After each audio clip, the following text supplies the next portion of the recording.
Olá! Hoje a gente vai mergulhar num assunto que é chave para qualquer democracia: como o governo presta contas do nosso dinheiro. Por muito, muito tempo esse processo foi lento, cheio de burocracia e, vamos ser sinceros, bem pouco transparente. Só que agora uma nova regra chegou para virar o jogo, prometendo mais agilidade, mais foco e o principal, muito mais transparência.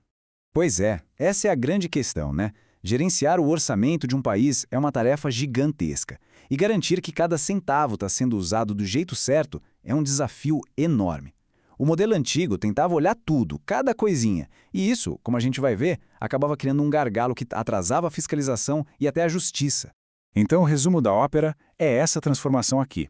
A gente está saindo de um modelo super lento que se afogava em detalhes para um sistema muito mais ágil que foca onde o risco e, claro, o dinheiro são maiores. E a mudança mais profunda de todas, de um processo que era fechado a 7 chaves para um que abre as portas para que toda a sociedade possa fiscalizar. Ok, vamos entender qual era o problema. O sistema de antes obrigava o Tribunal de Contas da União, o TCU, a analisar uma por uma as contas de milhares de órgãos do governo todo santo ano. Dá para imaginar o volume de processos, a montanha de papel e de dados que precisava ser checada. E o resultado disso era bem previsível, um congestionamento gigantesco. Casos super importantes de desvio de dinheiro ou de má gestão podiam ficar anos e anos na fila esperando um julgamento. Essa lentidão toda não só adiava a punição dos responsáveis, como também impedia que os problemas na administração pública fossem corrigidos rápido. E aí que entra a grande virada. Em 2020, o TCU publicou uma nova instrução normativa, a de número 84, que simplesmente reformulou as regras do jogo. Ela é o coração de toda essa mudança que a gente está analisando hoje. Explicando de forma direta, essa instrução normativa é o que define como os gestores do governo federal devem prestar contas do trabalho deles. Ela aposentou as regras antigas e trouxe uma abordagem completamente nova, bem mais alinhada com a era digital e com uma sociedade que cobra, com razão, mais transparência. Essa nova norma se apoia em duas ideias centrais. A primeira é ser mais inteligente na hora de auditar, ou seja, focar no que realmente importa. A segunda é abrir de vez o acesso à informação, para fortalecer o controle por parte de todo mundo. Vamos ver como isso funciona na prática.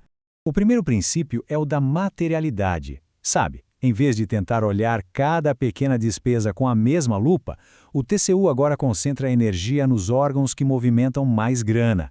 A lógica é bem simples. Siga o dinheiro. É ali que estão os maiores riscos e aonde o controle tem que ser mais rigoroso. A mudança fica bem clara aqui. Se antes os esforços de auditoria eram meio pulverizados, agora eles são totalmente direcionados para as contas mais importantes, aquelas com maior impacto no balanço geral do país. Isso libera o tribunal para agir com mais rapidez e profundidade onde realmente faz a diferença.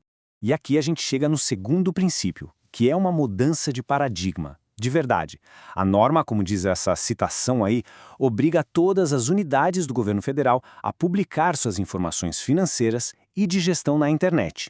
Isso é revolucionário. A ideia é exatamente essa: transformar o que antes eram dados internos, que só auditores viam, em conhecimento acessível para qualquer pessoa. Isso democratiza a informação e fortalece o que a gente chama de controle social, que nada mais é do que a fiscalização feita pela própria sociedade. Para a gente entender de vez o impacto dessa nova regra, vale a pena conhecer alguns termos-chave, sabe? Eles são a base de todo esse processo de fiscalização. O primeiro, e mais óbvio, é a tal da prestação de contas. E olha, não é só apresentar números, não. É sobre demonstrar que o dinheiro público foi bem usado, explicando os resultados que foram alcançados e justificando as decisões tomadas. Depois temos a unidade prestadora de contas, ou UPC. Pensa nela como qualquer órgão, ministério, autarquia ou fundo do governo que gerencia dinheiro público. São essas as entidades que agora precisam seguir as novas regras de transparência e auditoria. E por último, a certificação de contas. Esse é o trabalho do auditor. É aquela verificação técnica que garante que os números apresentados são confiáveis e que as ações dos gestores seguiram a lei. É, na prática, o selo de validação do controle. Certo, já vimos o que mudou, já aprendemos os termos técnicos, mas, no final das contas, por que isso importa? Qual é o impacto real dessa mudança para o governo e para as pessoas? É o que vamos ver agora. Para o governo e para o TCU, os ganhos são nítidos. A análise fica bem mais ágil, permitindo que irregularidades sejam julgadas rapidinho, sem ter que esperar o fim do ano fiscal. O foco no risco permite um acompanhamento constante das áreas mais sensíveis, tornando o controle muito mais eficaz e liberando os auditores para investigações mais complexas. E para o público, o impacto é talvez ainda mais transformador. Ter acesso direto aos relatórios de gestão significa muito mais transparência. Isso fortalece o controle social, dando a jornalistas, pesquisadores e a qualquer pessoa as ferramentas para monitorar exatamente como o dinheiro dos impostos está sendo gasto. Isso tudo nos leva à reflexão final. A informação que antes vivia trancada em processos burocráticos, agora está a poucos cliques de distância. A norma criou a porta de acesso.